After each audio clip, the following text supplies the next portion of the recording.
cara kita membaca stabilitas politik. Apalagi kalau sektor yang sebetulnya menjadi penopang buffer dari ekonomi, yaitu konsumsi, dan itu dilekatkan pada kelas menengah. Di dalam data mutakhir tentang Indonesia justru kelas menengahnya turun kelas. Maka itu artinya ada semacam harga diri yang jatuh dari kelas menengah ini kan.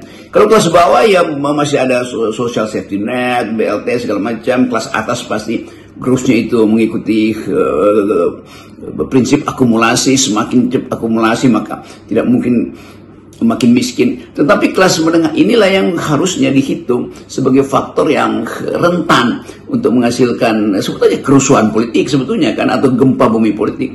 Jadi kita membaca data-data itu justru untuk dihubungkan dengan kondisi Indonesia yang sedang mengalami kesulitan ekonomi, ditambah lagi dengan ketidakstabilan politik. Kan itu dasar kita berhitung.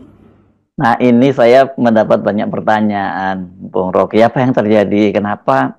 Katanya teman-teman ini banyak yang mencermati nada bicara Anda itu, ya, nada bicara dan pernyataan Anda belakangan ini kok tone-nya itu tampak getir dan cenderung pesimis. Jadi ini sebetulnya bukan soal sikap pesimis atau optimis terhadap masa depan Indonesia, tetapi dengan fakta hari-hari ini kita mulai merasa ada sesuatu yang sedang disembunyikan oleh pemerintah, yaitu keadaan real ekonomi yang mungkin tadi agak mencemaskan kalau diucapkan, tetapi tanpa diucapkan pun terlihat pola-pola itu tuh. Jadi sekali lagi, kalau ya Jepang bahkan tidak tumbuh kok, iya, tetapi daya keberdayaan Jepang untuk membayar utang itu dijamin oleh tabungan masyarakatnya. Nah di kita tabungannya nggak ada tuh. Akibatnya harus cari sumber pendanaan dari luar kan. Dan keadaan semacam ini yang membuat kita menduga dengan kuat ada sesuatu di dalam perekonomian kita. Hal yang tiba-tiba tumbuh atau meledak menjadi kesulitan sosial kan.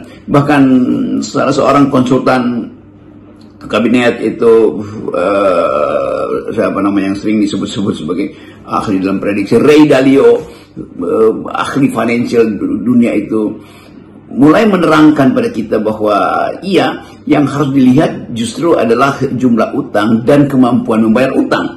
Kan itu juga hal yang faktorial, artinya jadi faktor substansial di dalam melihat masa depan ekonomi Indonesia itu. Nah, kita ada di dalam kesulitan untuk membuat prediksi, tetapi mak langsung merasakan sebetulnya tanpa harus ikuti kuliah dari Ray Dalio atau membaca statistik dari IMF. Mak langsung tahu bahwa jumlah uang yang dia harus sediakan makin lama makin tidak terbendung karena ada kebutuhan meningkat, tetapi suaminya atau